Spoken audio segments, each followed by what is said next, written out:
அஸ்ஸலாமு அலைக்கும் வரஹ்மத்துல்லாஹி வபரகாத்துஹு.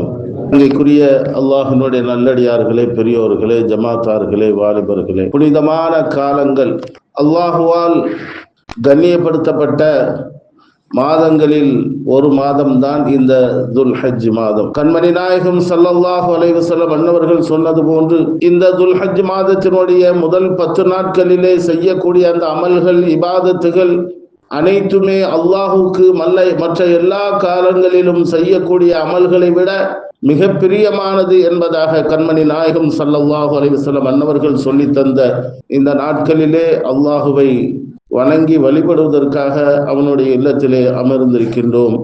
எதிர்நோக்கக்கூடிய அந்த புனிதமான காலங்கள் எல்லாம் சந்தித்து நல்ல அமல்கள் செய்யக்கூடிய பாக்கியத்தை அல்லாஹ் நமக்கு தந்தருள் புரிவானாக. மிக முக்கியமான ஒரு செய்தி அல்லாஹ் குர்ஆனிலே பதிவு செய்கின்றார். وَمَن يُعَظِّمْ شَعَائِرَ اللَّهِ فَإِنَّهَا مِن تَقْوَى الْقُلُوبِ. அல்லாஹ்வுடைய அடையாள சின்னங்கள், அல்லாஹ்வுடைய சின்னங்களாக எவைகளெல்லாம் இருக்கிறதோ அவைகளை கண்ணியப்படுத்தக்கூடியவர்கள் அவர்களினுடைய உள்ளத்திலே தான் இறையச்சம் குடிகொண்டிருக்கும் என்பதாக அல்லாஹ் குர்ஆனிலே சொல்லி காட்டுகின்றார். அதாவது அல்லாஹ்வுடைய அடையாள சின்னங்களை கண்ணியப்படுத்துவதன் மூலமாக அந்த மக்களுக்கு இறையச்சம் கூடுகிறது, அவர்கள் இறையச்சம் உள்ளவர்களாக ஆகிவிடுகிறார்கள் என்பதையும் அல்லாஹ் குர்ஆனிலே சொல்லி காட்டுகின்றார். 2 விதமாக எடுத்துக்கலாம். இறையச்சம் யாருக்கு இருக்கிறதோ அவர்கள் அல்லாஹ்வுடைய அடையாளங்களை கண்ணியப்படுத்துவார்கள். யாரெல்லாம் அல்லாஹ்வுடைய அடையாள சின்னங்களை கண்ணியப்படுத்துகிறார்களோ அவர்களினுடைய உள்ளத்திலே இறையச்சம் அதிகரிக்கும் என்பதை அல்லாஹு தஆலா மிக தெளிவாக குர்ஆனிலே சொல்லி காட்டுகின்றார். இப்ப அடையாள சின்னங்கள் என்றால் என்ன? அல்லாஹ்வை நம்புவது, அல்லாஹ் ரசூலை ஏற்றுக்கொள்வது, ஈமான், இதுவே மிகப்பெரிய ஒரு அடையாளம் தான். அல்லாஹுவையும் அல்லாஹ்வுடைய ரசூலையும் ஈமான் கொண்டு இருக்கக்கூடிய இந்த ஈமானும் அல்லாஹ்வுடைய அடையாள சின்னங்கள் தான். அதே போன்று அல்லாஹுவையும் அல்லாஹ்வுடைய ரசூலையும் யாரெல்லாம் சார்ந்திருக்கிறார்களோ, எந்தெந்த விஷயங்கள் எல்லாம் அல்லாஹ்வுடைய தொடர்புல இருக்கிறதோ, எந்தெந்த காலங்கள் எல்லாம் எந்தெந்த இடங்கள் எல்லாம் அல்லாஹ் ரசூலினுடைய தொடர்பில் இருக்கிறதோ அவைகளெல்லாம் இஸ்லாத்தினுடைய அடையாள சின்னங்களாக இந்த மார்க்கம் நமக்கு அறிமுகப்படுத்துகிறது. காபா, இது மிகப்பெரிய ஒரு அடையாள சின்னம். அல்லாஹ்வுடைய இறை இல்லம், இங்குதான் இஸ்லாம் உருவானது. இஸ்லாம் பரவுவதற்கான மிகப்பெரிய முக்கிய புள்ளியாக இருக்கக்கூடிய, முக்கிய காரணமாக இருக்கக்கூடிய அந்த இறை இல்லம் காபத்துல்லாஹ், இது அல்லாஹ்வுடைய அடையாள சின்னங்களிலே முதன்மையானது. அடுத்ததாக கண்மணி நாயகம் ஸல்லல்லாஹு அலைஹி வஸல்லம் அன்னவர்கள் துயில் கொண்டிருக்கக்கூடிய மதீனா. சொர்க்கத்திலே மதீனா இல்லை, ஆனால் மதீனாவிலே சொர்க்கம் இருக்கிறது என்பதாக பெருமானார் ஸல்லல்லாஹு அலைஹி வஸல்லம் அன்னவர்கள் சொல்லி தந்தார்கள். அப்படிப்பட்ட இந்த பூமியிலேயே, இந்த உலகத்திலேயே சொர்க்கம் என்று இருக்கக்கூடிய ஒரு இடம் மதீனாவிலே இருக்கிறது.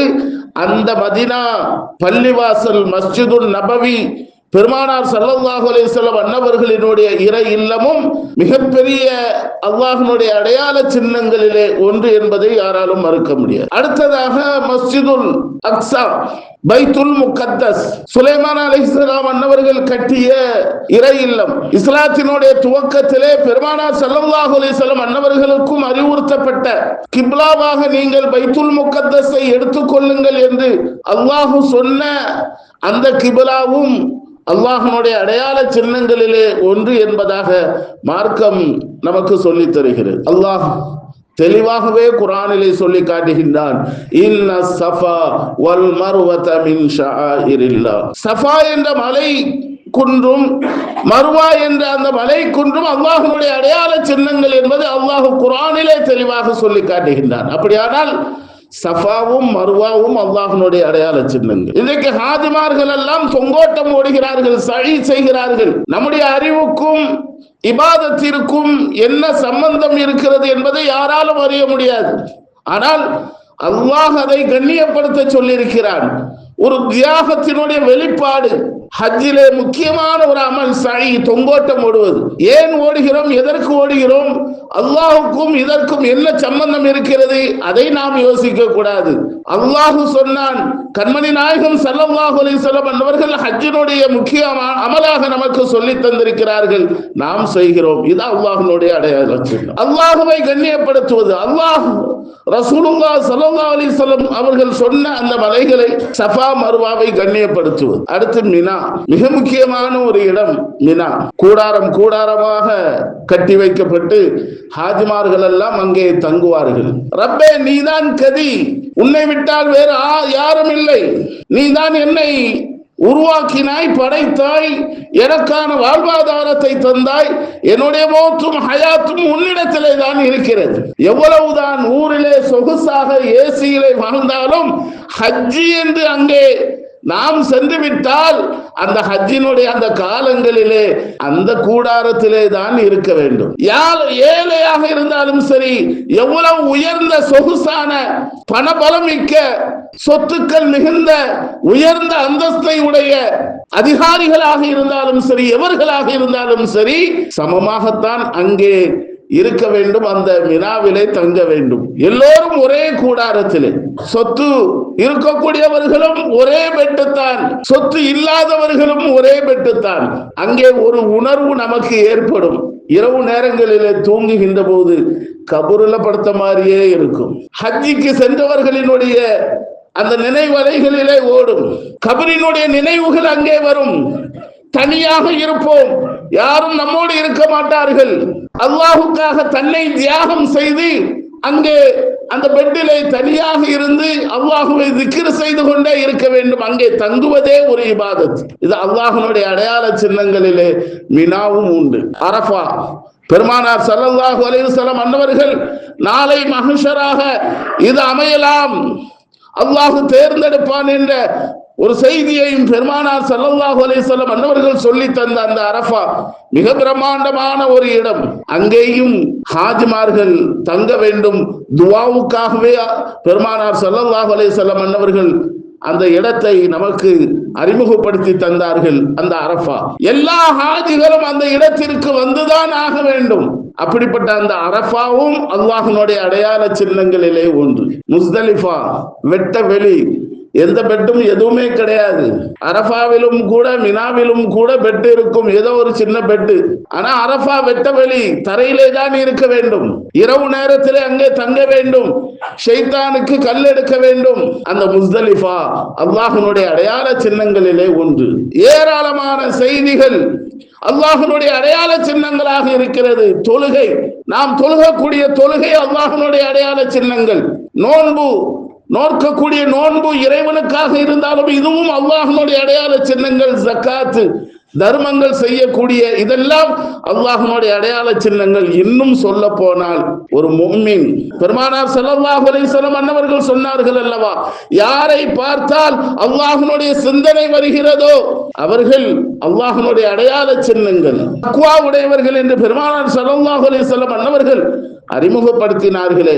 இவர்களெல்லாம் அல்லாஹ்வுடைய அடையாள சின்னங்கள். இவைகள் எல்லாம் நாம் கண்ணியப்படுத்த வேண்டும். காபா, அல்லாஹ்வுடைய இறை ஆலயங்கள், மிக முக்கியமான 3 ஆலயங்களை குறிப்பிட்டோம். அதே போன்று இறை இல்லங்கள் என்று எங்கெல்லாம் இருக்கிறதோ அதுவும் அல்லாஹ்வுடைய அடையாள சின்னங்கள். இன்றைக்கு முஃமின்களாக இருக்கக்கூடிய நம்முடைய மக்கள் அடையாள சின்னங்களிலே பலகீனமாக இருக்கக்கூடிய நிலையையும் நம்மால் காண முடிகிறது. பெருமானார் ஸல்லல்லாஹு அலைஹி வஸல்லம் அன்னவர்கள் சொன்னார்கள், அந்த இஸ்லாத்தினுடைய அடையாளத்தோடு இருக்க வேண்டும். ஒரு முஃமின் எப்படி இருக்க வேண்டும்? தொழுகையிலே ஈடுபாடு உள்ளவர்களாக இருக்க வேண்டும்.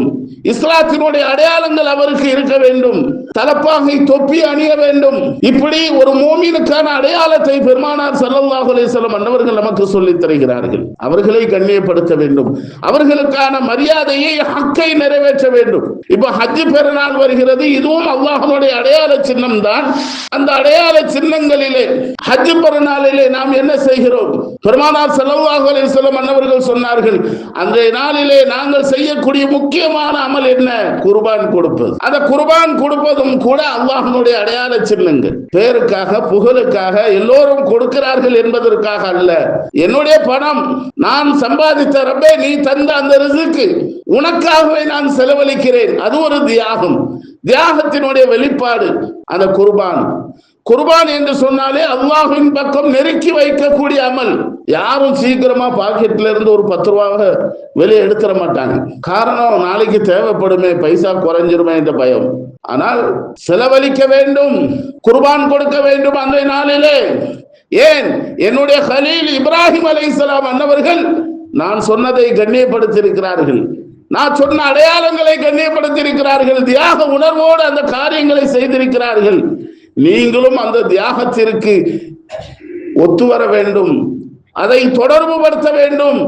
அந்த தியாகத்தை நீங்களும் நிறைவேற்ற வேண்டுமானால் உங்களுடைய சொந்த பணத்திலிருந்து நீங்கள் அல்லாஹுக்காக செலவு செய்யுங்கள், குர்பான் கொடுங்கள் என்பதாக பெருமானார் ஸல்லல்லாஹு அலைஹி வஸல்லம் அவர்கள் அல்லாஹ்வின் மூலமாக சொல்லி காட்டுகிறார்கள். அருமையானவர்களே, மிகச்சிறந்த நாட்கள் நம்மை எதிர்நோக்கி இருக்கிறது. அல்லாஹ் குர்ஆனிலே சொல்லி காட்டுகின்ற போது வரஃபஅனா பஅதக்கும் அலா பஅதின் ஃபضلنا பஅதக்கும் அலா பஅதின், சிலர்கள் சிலரை விட நாம் உயர்த்தி வைத்திருக்கிறோம், மேன்மை மிக்கவர்களாக ஆக்கியிருக்கிறோம்.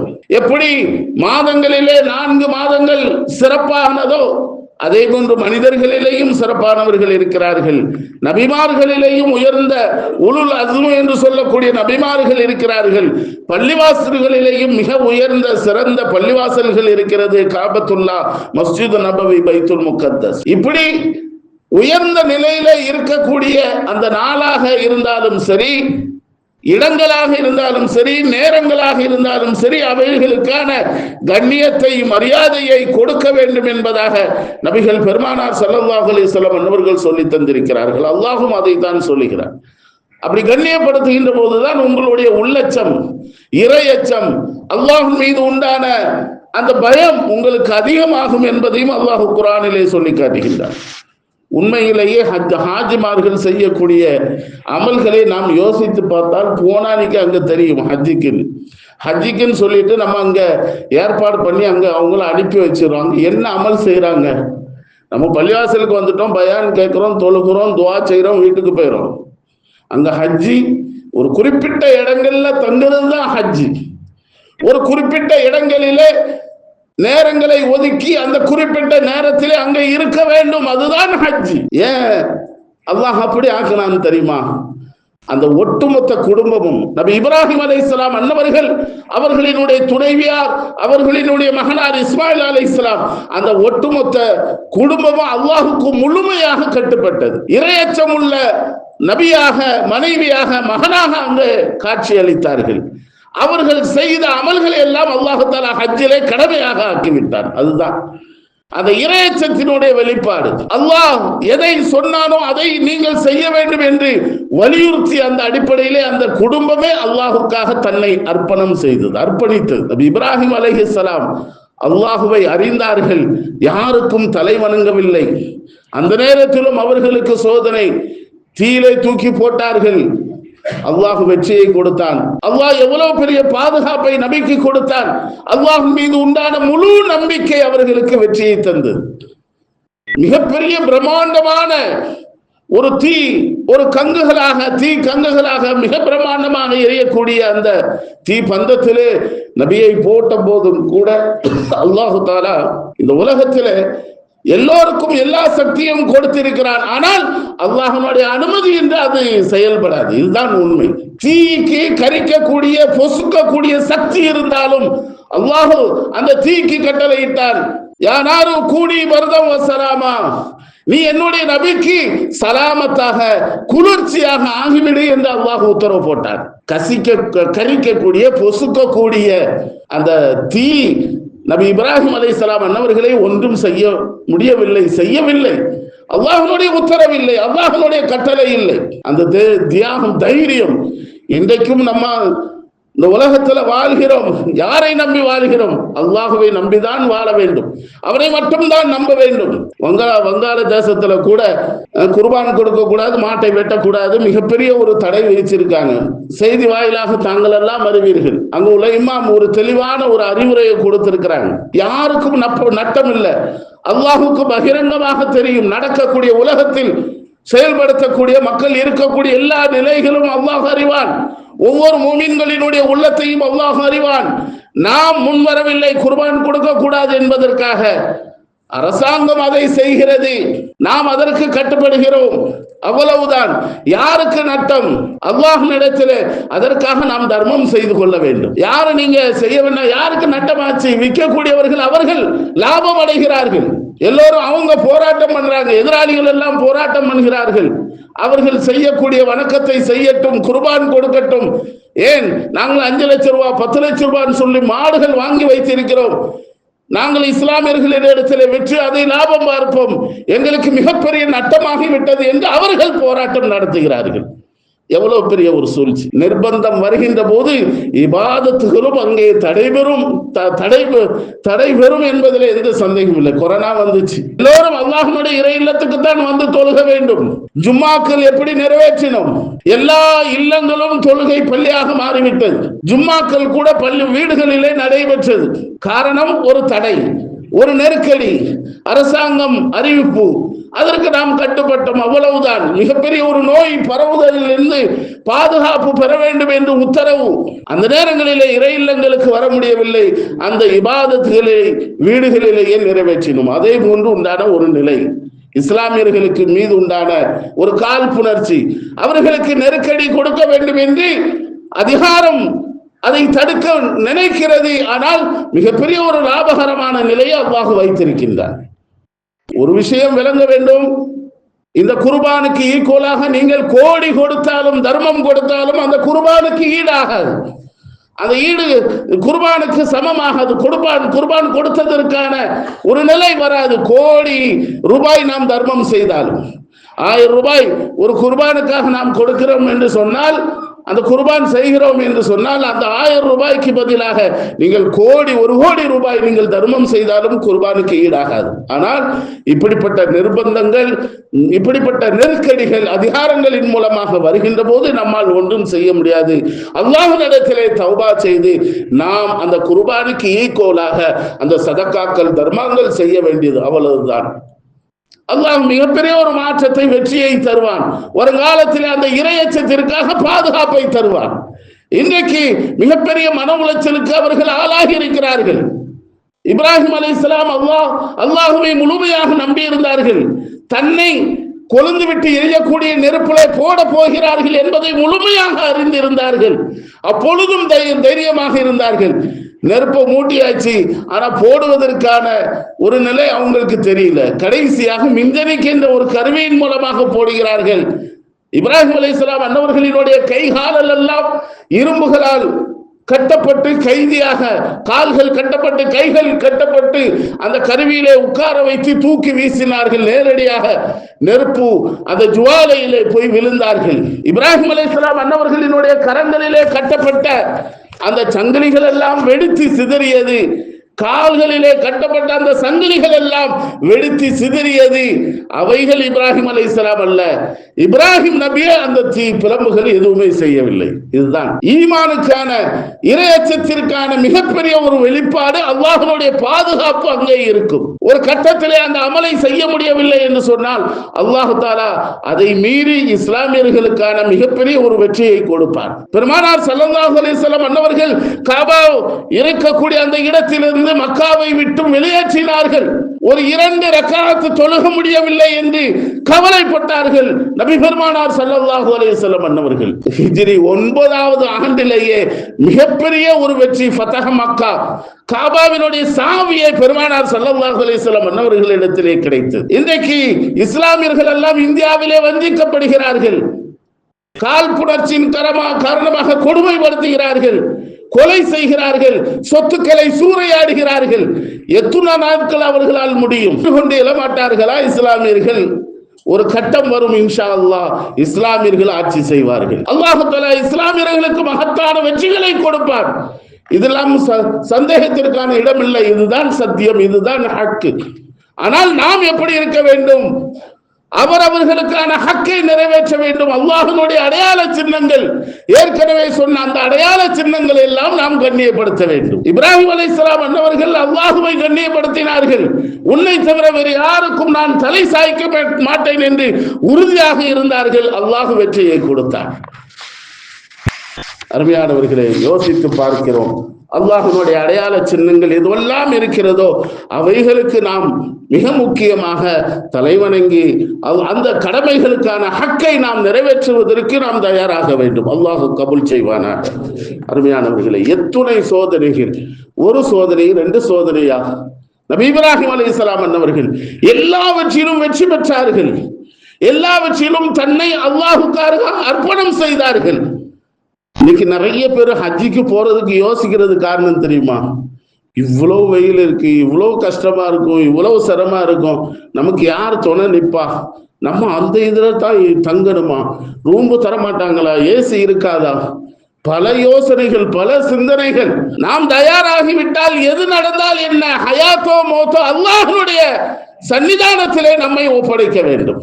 அதுதான் ஹக்கு. அப்படி நாம் நம்மை அல்லாஹ்விடத்திலே ஒப்படைத்து விட்டால் நமக்கான பொறுப்புதாரியாக அல்லாஹ் ஆகிவிடுகின்றான்.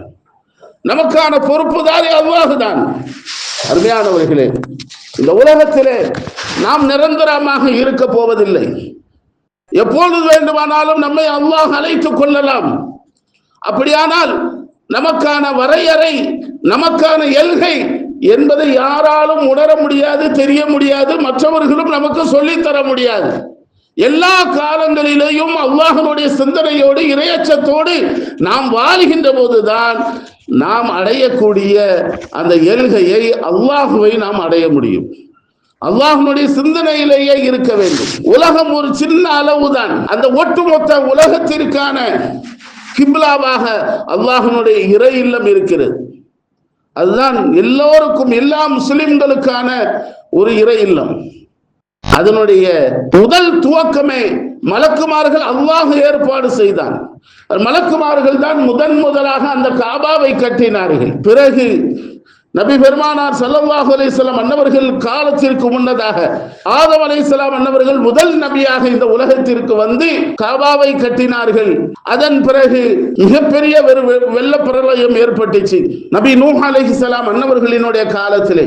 அதற்கு பிறகுதான் அல்லாஹ்வுடைய உத்தரவு, நபி இப்ராஹிம் அலைஹிஸ்ஸலாம் அன்னவர்கள் அல்லாஹ்வுடைய இறை இல்லத்தை புதிதாக கட்டினார்கள். மிகப்பெரிய ஆச்சரியம் என்னன்னா, நபி இப்ராஹிம் அலைஹிஸ்ஸலாம் அன்னவர்கள் கட்டுகின்ற போது அவர்களுக்கு துணையாக அவர்களினுடைய மகனார் இஸ்மாயில் அலைஹிஸ்ஸலாம் அன்னவர்கள் உதவி செய்தார்கள்.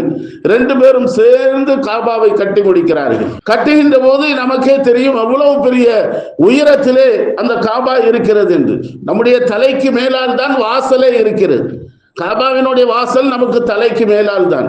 அப்ப அந்த அளவுக்கு உயர்ந்து எப்படி கட்ட முடியும் என்று யோசனை நமக்கு வருகிறது.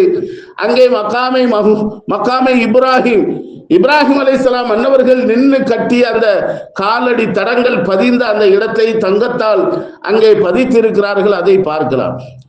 நபி இப்ராஹிம் அலைஹிஸ்ஸலாம் அன்னவர்கள் கட்டுகின்ற போது மகனார் கல்லை எடுத்து கொடுப்பார்கள்.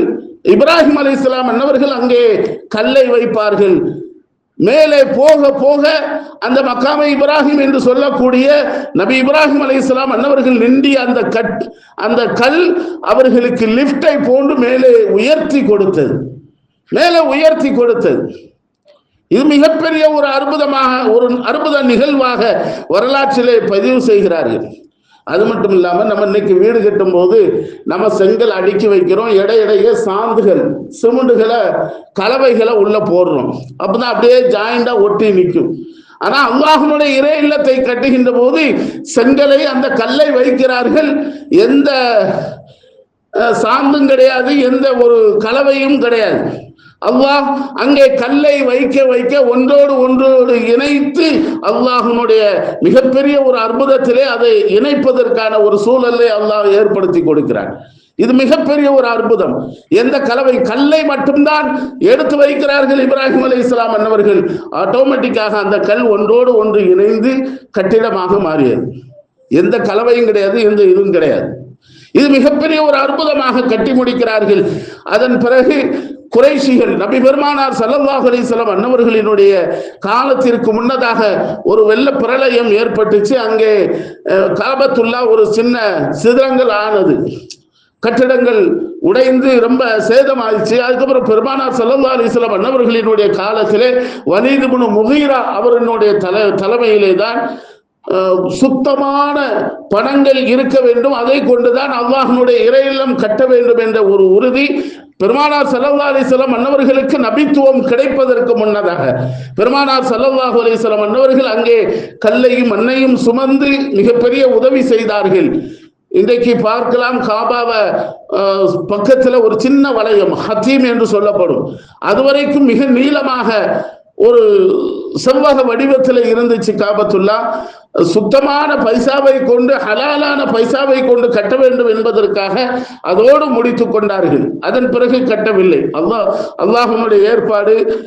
உலக மக்கள் அத்துணை பேர்களும், ஏன்னா காபாக்குள்ள போறது என்பது அரசர்களும் மன்னர்களும் அதிகாரிகளும் போவார்கள், சாதாரண சாமானிய மக்கள் எல்லாம் போக முடியாது.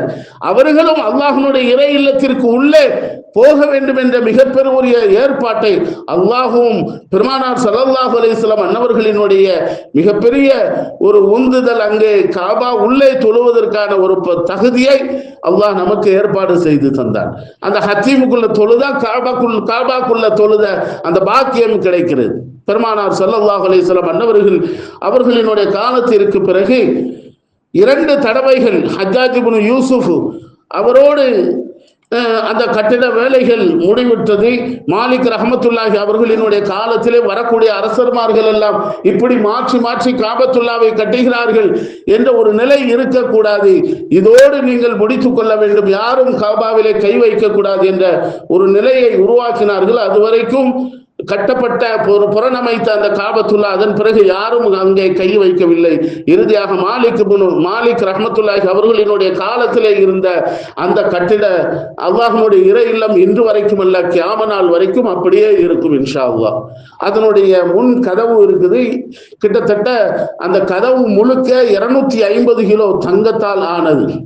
அதற்கு உள்ளே ஒரு சின்ன கதவு இருக்கிறது, அது தௌபா என்ற ஒரு வாசல் உள்ளே இருக்கிறது. இன்ஷா அல்லாஹ் அதனுடைய வரலாறுகள் எல்லாம் பின்னால் பார்ப்போம். சங்கையான அல்லாஹ்வினுடைய நல்லடியார்களே, மிகச் சிறந்த ஒரு நாள் ஹஜ்ஜுடைய நாள், துல்ஹஜ்ஜினுடைய அந்த 10வது நாள், ஹஜ்ஜு பெருநாள்.